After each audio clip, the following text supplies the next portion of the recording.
आज का टॉपिक है तुगलक वंश। इसका रेंज है 1320 से 1412 ईस्वी तक। सबसे पहला सुल्तान कौन था? गयासुद्दीन तुगलक 1320 से 25 तक रहा। दूसरा मोहम्मद बिन तुगलक 1325 से 51 तक रहा। तीसरा फिरोज शाह तुगलक 1351 से 88 तक। चौथा गयासुद्दीन तुगलक शाह द्वितीय 1388 से 89। अबू बकर 1389 से 89 नहीं।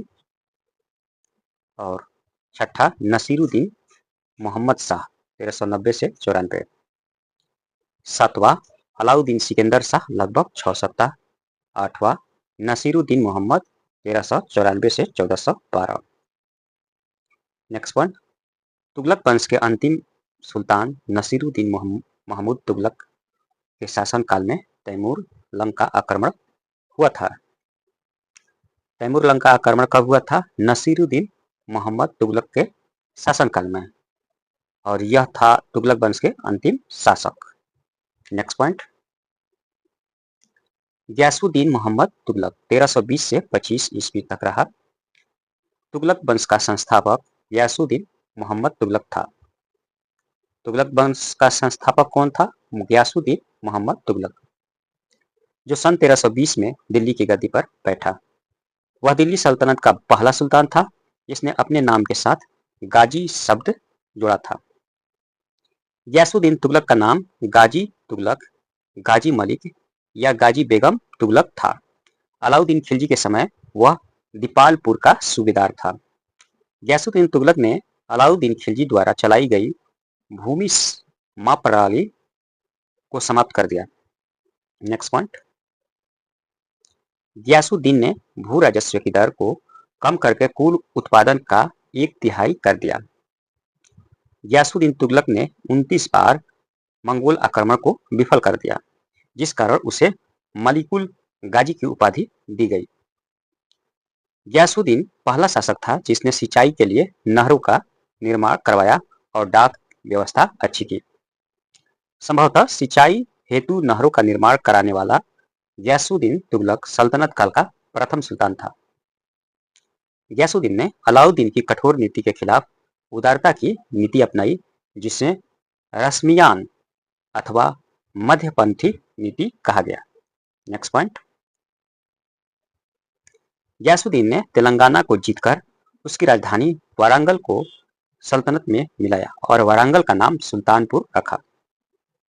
गयासुद्दीन ने दिल्ली में रोमन शैली में तुगलकाबाद बसाया। गयासुद्दीन ने दिल्ली में रोमन शैली में तुगलकाबाद बसाया, जिसके एक दुर्ग को 56 कोट कहा जाता है। भू राजस्व को अनुमानित उत्पादन के 1/11 से अधिक नहीं करने का आदेश गयासुद्दीन तुगलक ने दिया था। गयासुद्दीन ने सूखे की स्थिति में किसानों की सहायता हेतु अकाल नीति तैयार करवाई थी। गयासुद्दीन तुगलक ने दिल्ली के समीप स्थित पहाड़ियों पर तुगलकाबाद नाम का एक नया नगर स्थापित किया। नेक्स्ट पॉइंट, रोमन शैली में निर्मित इस नगर में एक दुर्ग का निर्माण भी हुआ। इस दुर्ग को 56 कोट के नाम से भी जाना जाता है। गयासुद्दीन तुगलक की मृत्यु 1325 ईस्वी में बंगाल के अभियान से लौटते समय झूना खां द्वारा निर्मित लकड़ी के महल में दबकर हो गई थी। गयासुद्दीन तुगलक के चिश्ती संप्रदाय के संत निजामुद्दीन औलिया से अच्छे संबंध नहीं थे। निजामुद्दीन औलिया ने गयासुद्दीन तुगलक के बारे में कहा था कि दिल्ली अभी दूर है। नेक्स्ट पॉइंट, बंगाल विजय से वापस लौटते समय सुल्तान ने निजामुद्दीन औलिया के पास संदेश भिजवाया था कि वे सुल्तान के आने के पूर्व सल्तनत छोड़कर कहीं और चले जाएं। इस पर औलिया ने कहा था दिल्ली अभी दूर है।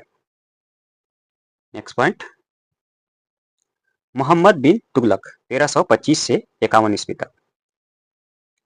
गयासुद्दीन के बाद झूना खान मोहम्मद बिन तुगलक के नाम से दिल्ली के सिंहासन पर बैठा। मोहम्मद बिन तुगलक का ओरिजिनल नाम क्या था? बेसिक नाम आपका झूना खान था। मोहम्मद बिन तुगलक को झूना खां या उलुग खां भी कहा जाता था। मध्यकालीन अभी सुल्तानों में मोहम्मद तुगलक सर्वाधिक शिक्षित, विद्वान एवं युग व्यक्ति था। नेक्स्ट पॉइंट, मोहम्मद बिन तुगलक को अपनी सनक भरी योजनाओं, क्रूर कृतज्ञों एवं दूसरे के सुख दुख के प्रति उपेक्षा भाव रखने के कारण स्वप्नशील, पागल व रक्त पिपासु कहा गया। नेक्स्ट पॉइंट, मोहम्मद बिन तुगलक ने कृषि के विकास के लिए अमीर ए कोही नामक एक नवीन विभाग की स्थापना की। 1325 में मोहम्मद बिन तुगलक ने देवगिरी का नाम दौलताबाद रखा तथा राजधानी को दिल्ली से दौलताबाद स्थानांतरित किया। मोहम्मद बिन तुगलक को भारतीय इतिहास में पागल, सनकी व रक्त पिपासु नामों से जाना जाता है। मोहम्मद बिन तुगलक के समय 1333 ईस्वी में मोरक्को के यात्री इब्न बतूता भारत आया था, जिसने रेहला नामक पुस्तक लिखी थी। रेहला नामक पुस्तक किसकी है? Ibn Battuta. इब्न बतूता कहाँ के यात्री था? मोरक्को के। नेक्स्ट पॉइंट, इब्न बतूता को मोहम्मद बिन तुगलक ने दिल्ली का काजी नियुक्त किया था। नेक्स्ट पॉइंट, मोहम्मद बिन तुगलक ने पहला शासक था जिसने योग्यता के आधार पर नियुक्त की। मोहम्मद बिन तुगलक ने कृषि के विकास के लिए दीवाने वही नामक कृषि विभाग की स्थापना की। मोहम्मद बिन तुगलक ने सांकेतिक मुद्रा के रूप में तांबे व पीतल के सिक्के चलाए और चांदी की अदली नामक मुद्रा चलाई। कुमाऊं की पहाड़ियों पर कराचिल अभियान मोहम्मद बिन तुगलक के समय हुआ, जिसमें उसकी पराजय हुई, जिसमें उसे भारी आर्थिक नुकसान उठाना पड़ा। मोहम्मद बिन तुगलक की मृत्यु 20 मार्च 1351 ईस्वी को सिंध जाते समय हुआ, यहाँ के निकट गोडाल में हो गई थी। एक बार और इस लाइन को रिपीट करते हैं। मोहम्मद बिन तुगलक की मृत्यु 20 मार्च 1351 ईस्वी को सिंध जाते समय यहाँ के निकट गोडाल में हो गई थी। नेक्स्ट पॉइंट, मोहम्मद बिन तुगलक दिल्ली सल्तनत का पहला शासक था जो अजमेर मोइनुद्दीन चिश्ती की दरगाह गया और वह हिंदुओं के त्योहार में भी भाग लेता था। मोहम्मद बिन तुगलक ने जहांपनाह नगर की स्थापना की और ईसाए महरू नामक पुस्तक लिखी। मोहम्मद बिन तुगलक के दरबार में जियाउद्दीन बरनी रहता था, जिसने फतवाए जहांदारी नामक पुस्तक लिखी। फतवाए जहांदारी नामक पुस्तक किसकी है? जियाउद्दीन बरनी की। और ये तुगलक के दरबार में, मोहम्मद बिन तुगलक के दरबार में रहता था। 1342 ईस्वी में सुल्तान ने इसे अपने राजदूत के रूप में चीन भेजा। किसे भेजा? जियाउद्दीन बरनी को। कहाँ भेजा? चीन भेजा। इससे पहले 1341 में चीन के शासक तोगन तिमूर ने अपना एक राजदूत दिल्ली भेजा था। नेक्स्ट पॉइंट, 1336 ईस्वी में मोहम्मद बिन तुगलक के समय दक्षिण में हरियर एवं बुका नामक दो भाइयों ने बहमन शाह बहमनी राज्य की स्थापना की थी। नेक्स्ट पॉइंट, एडवर्ड थॉमस ने मोहम्मद बिन तुगलक को प्रिंस ऑफ मनियर्स की संज्ञा दी। इब्न बतूता की पुस्तक रेहला में मोहम्मद तुगलक के समय की घटनाओं का वर्णन है। नेक्स्ट पॉइंट, मोहम्मद बिन तुगलक ने बदायूं में मीरन मुलहिम, दिल्ली में शेख निजामुद्दीन औलिया, मुल्तान में शेख रुकनुद्दीन, अजूधन में शेख मुल्तान आदि संतों की कब्रों पर मकबरे बनवाए। नेक्स्ट पॉइंट, बदायूनी ने लिखा है कि सुल्तान के मरने पर सुल्तान को उसकी प्रजा से तथा प्रजा को सुल्तान से मुक्ति मिल गई। मोहम्मद बिन तुगलक को उसकी 5 महत्वाकांक्षी योजनाओं के कारण व्यापक चर्चा मिली थी। पहला, दिल्ली से देवगिरी राजधानी परिवर्तन, यानी कि दिल्ली से दौलताबाद राजधानी परिवर्तन कब किया था? 1327। दूसरा, कृषि क्षेत्र में दोआब में कर वृद्धि। तीसरा, सांकेतिक मुद्रा जारी करना 1329 में किया था। चौथा, खुरासान पर आक्रमण। और पांचवा, कराचिल हिमाचल क्षेत्र की ओर अभियान, कराचिल की ओर अभियान। ये इसका 5 योजना चर्चित है। नेक्स्ट पॉइंट, मोहम्मद बिन तुगलक के शासनकाल में हरियर व बुका 2 भाइयों ने दक्षिण में विद्रोह कर विजयनगर एक हिंदू साम्राज्य की स्थापना की। नेक्स्ट पॉइंट, फिरोज शाह तुगलक 1351 से 88 ईस्वी तक रहा। फिरोज शाह तुगलक का राज्य अभिषेक ठट्टा के नजदीक 20 मार्च 1351 में हुआ। पुनः राज्य अभिषेक दिल्ली में अगस्त 1351 में हुआ। फिरोज शाह तुगलक गयासुद्दीन तुगलक के छोटे भाई मलिक रजब का पुत्र था। रजब का विवाह एक राजपूत शासक रणमल की पुत्री नैला देवी से हुआ था। इस प्रकार फिरोज हिंदू माता से उत्पन्न पहला मुस्लिम शासक था। नेक्स्ट पॉइंट, फिरोज तुगलक ने एकता व्यवस्था को आनुवंशिक आधार पर दिए जाने की प्रथा शुरू की थी। नेक्स्ट पॉइंट,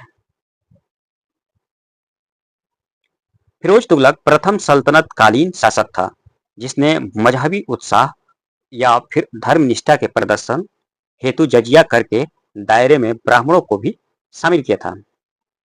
फिरोज तुगलक ने लगान वसूली हेतु ठेकेदारी प्रथा की शुरुआत की थी। फिरोज शाह तुगलक ने चांदी की शंसगनी मुद्रा और तांबे के अधवभिक नामक मुद्रा चलाई। फिरोज शाह तुगलक ने राजकीय खर्च पर हज यात्रियों के लिए हज यात्रा की व्यवस्था कराई थी। प्रशासनिक सुधारों के कारण फिरोज शाह तुगलक को सल्तनत काल का अकबर कहा जाता है। नेक्स्ट पॉइंट, फिरोज शाह तुगलक ने कुतुब मीनार की 5वीं मंजिल का पुनर्निर्माण कराया था। फिरोज शाह तुगलक ने निर्धन वर्ग के लिए निःशुल्क खैराती अस्पताल दारुल सफा की स्थापना की। नेक्स्ट पॉइंट, फिरोज तुगलक ने सुस नामक सिंचाई कर लगाया था तथा उपज का 1/10 सुस के रूप में वसूल करता था। फिरोज तुगलक ने फिरोजाबाद, जौनपुर, हिसार, फिरोजपुर, फतेहाबाद, कोटला जैसे नगरों की स्थापना की थी। फिरोज तुगलक ने एक नया कर सिंचाई कर भी लगाया जो उपज का 1/10 भाग था। नेक्स्ट पॉइंट, एकता प्रथा की दोबारा शुरुआत फिरोज तुगलक ने की थी। फिरोज तुगलक ने 300 नए नगरों की स्थापना की। इनमें हिसार, फिरोजाबाद, फतेहाबाद, जौनपुर, फिरोजपुर प्रमुख है। सुल्तान फिरोज तुगलक ने अनाथ मुस्लिम महिलाओं, विधवाओं एवं लड़कियों की सहायता के लिए एक नया विभाग दीवाने खैरात की स्थापना की। सल्तनत कालीन सुल्तानों के शासनकाल में सबसे अधिक दासों की संख्या करीब 1,80,000 फिरोज तुगलक के समय थी। दासों की देखभाल के लिए फिरोज ने एक नए विभाग दीवाने बंदगान की स्थापना की। नेक्स्ट पॉइंट, इसने अपनी आत्मकथा फतुहात ए फिरोज शाही की रचना की। इसने ज्वालामुखी मंदिर के पुस्तकालय से लूटे गए 1300 ग्रंथों में से कुछ को फारसी में विद्वान जियाउद्दीन द्वारा दलायते फिरोज शाही नाम से अनुवाद करवाया। फिरोज तुगलक की मृत्यु सितंबर 1388 में हो गई। फिरोज शाह तुगलक ने इस्लामी कानूनों द्वारा स्वीकृत 4 कर लगाए। ये है खराज, खम्स, जजिया, जकात। नेक्स्ट पॉइंट, उसने गरीबों की सहायता के लिए दीवाने खैरात नामक दान विभाग स्थापित किया। उसने रोजगार ब्यूरो तथा दारुल सफा स्थापित किया। फिरोज ने कर्मचारियों तथा सैनिक को सेवा के बदले नगद वेतन न देकर जागीर प्रदान करने की नीति लागू की। फिरोज ने सैन्य सेवा को वंशानुगत बना दिया। एक व्यक्ति अपनी जगह किसी रिश्तेदार अथवा गुलाम को सैन्य कार्य के लिए भेज सकता था। नेक्स्ट पॉइंट, फिरोज शाह तुगलक ने ऐतिहासिक इमारतों के संरक्षण के लिए महत्वपूर्ण कार्य किया। उसने दिल्ली में जमा मस्जिद, कुतुब मीनार, शमसी तालाब, जहांपनाह तथा निजामुद्दीन औलिया की समाधि का पुनरुद्धार रिपेयर कराया था। फिरोज तुगलक ने मेरठ तथा टोपरा से अशोक स्तंभ मंगवाकर दिल्ली में फिरोज शाह कोटला में स्थापित करवाया। फिरोज काल में निर्मित खाने जहां तेलंगानी के मकबरा की तुलना जेरूसलम में निर्मित उमर के मस्जिद से की जाती है। फिरोज तुगलक ने दिल्ली में कोटला फिरोज शाह दुर्ग का निर्माण करवाया। फिरोज शाह तुगलक ने नगरकोट का ज्वालामुखी मंदिर व पुरी का जगन्नाथ मंदिर नष्ट किया था। नेक्स्ट पॉइंट, गियासुद्दीन तुगलक द्वितीय 1388 से 89 ईस्वी।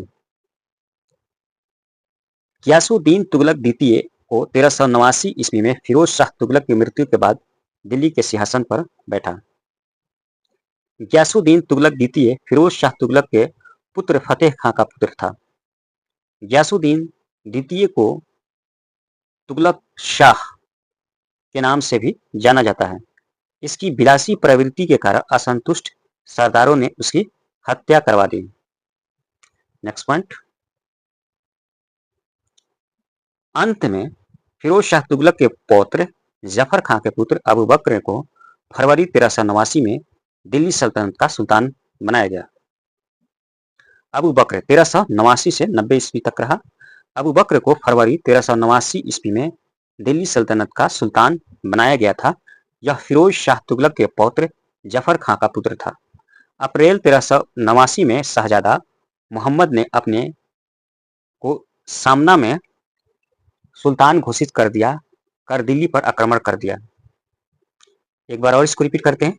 अप्रैल 1389 में शहजादा मोहम्मद ने अपने आप को सामना के सुल्तान घोषित कर दिया दिल्ली पर आक्रमण कर दिया। मोहम्मद ने अबू बकर को अपदस्थ कर अगस्त 1390 में नसीरुद्दीन मोहम्मद शाह की उपाधि के साथ दिल्ली का सुल्तान बना। Next point. अन्य उत्तराधिकारी। नसीरुद्दीन महमूद शाह 1390 से 94 ईस्वी तक रहा। नसीरुद्दीन महमूद शाह को अधिक शराब पीने की आदत थी। शराब पीने की इसी आदत के कारण जनवरी 1394 में उसकी मृत्यु हो गई। उसके मरने के बाद उसके पुत्र हुमायूं को अलाउद्दीन सिकंदर शाह की उपाधि से दिल्ली के गद्दी पर बैठाया गया, परंतु 6 सप्ताह में हुमायूं की मृत्यु हो गई। इसके बाद अमीरों ने उसके अनुज महमूद तुगलक को गद्दी पर बैठाया। इस समय नुसरत शाह तुगलक, फिरोज शाह तुगलक एवं महमूद तुगलक ने एक साथ शासन किया। महमूद तुगलक ने दिल्ली से तथा नुसरत शाह ने फिरोजाबाद से अपने शासन का संचालन किया। Next point. नसीरुद्दीन महमूद तुगलक 1394 से 1412 ईस्वी तक इसका शासन रहा। तुगलक वंश का अंतिम शासक नसीरुद्दीन महमूद तुगलक था। इसका शासन दिल्ली से पालम तक ही रह गया था। महमूद तुगलक के समय तक दिल्ली सल्तनत से दक्षिण भारत, बंगाल, खानदेश, गुजरात, मालवा, राजस्थान, बुंदेलखंड आदि प्रांत स्वतंत्र हो गए थे। इसके शासनकाल में मलिक सरवर जो कि हिजरत था, मलिक उस सर्क की उपाधि ग्रहण कर जौनपुर में स्वतंत्र राज्य की स्थापना की। Next point. महमूद तुगलक के समय में तैमूर लंग ने 1398 में दिल्ली पर आक्रमण किया, लेकिन 15 दिन दिल्ली में रहने के पश्चात तैमूर वापस चला गया। तैमूर के वापस जाने के पश्चात महमूद तुगलक ने अपने वजीर मल्लू इम्बार की सहायता से पुनः दिल्ली सिंहासन पर अधिकार कर लिया। कालांतर में मल्लू इकबाल मुल्तान के सूबेदार खिज्र खां से युद्ध करते हुए मारा गया। मल्लू इकबाल के मरने के बाद सुल्तान ने दिल्ली की सत्ता एक अफगान सरदार दौलत खान लोदी को सौंप दी। Next point. 1413 ईस्वी में दिल्ली सिंहासन के लिए दौलत खान लोदी एवं खिज्र खां ने दिल्ली के गद्दी पर अधिकार कर एक नए राजवंश सैयद वंश की स्थापना की। Next point. तैमूर का आक्रमण 1398 ईस्वी में हुआ था। 1398 ईस्वी में मध्य एशिया के दुर्दांत आक्रमणकारी तैमूर लंग ने भारत पर नसीरुद्दीन महमूद तुगलक के समय दिल्ली पर आक्रमण किया था। तैमूर लंग कब आक्रमण किया था? नसीरुद्दीन महमूद तुगलक के समय में, जो कि तुगलक वंश के अंतिम शासक था। Next point. एक पैर से लंगड़ा होने के कारण उसका नाम तैमूर लंग पड़ा। तैमूर 15 दिन दिल्ली में रहने के पश्चात वापस चला गया। तैमूर लंग का प्रमुख उद्देश्य भारत में लूटपाट करना था, जिसमें उसे काफी मात्रा में धन, सोना चांदी, हीरे प्राप्त हुए। भारत पर आक्रमण के दौरान खिज्र खां ने तैमूर की सहायता की थी। इस प्रकार अपने विजित प्रदेश का राज्यपाल खिज्र खां को नियुक्त किया। तैमूर ने दिल्ली, मेरठ, फिरोजाबाद, हरिद्वार में काफी लूटपाट की। वह अपने साथ अनेक कारीगरों को भी ले गया। नेक्स्ट पॉइंट, वापस लौटते समय तैमूर ने जीते गए क्षेत्रों लाहौर, मुल्तान, दीपालपुर आदि का प्रशासन खिज्र खां को सौंप दिया। इसी खिज्र खां ने आगे चलकर सैयद वंश की स्थापना की। भारत में मुगल का संस्थापक बाबर इसी तैमूर वंश का था। आज के लिए इतना ही। नेक्स्ट वीडियो में हम लोग देखेंगे नेक्स्ट टॉपिक। अभी तक मेरे चैनल को लाइक और सब्सक्राइब ना किए हैं तो कर ले, ताकि जैसे मैं अगला वीडियो अपलोड करूं तो सबसे पहले आप तक नोटिफिकेशन पहुंचे। Thank you.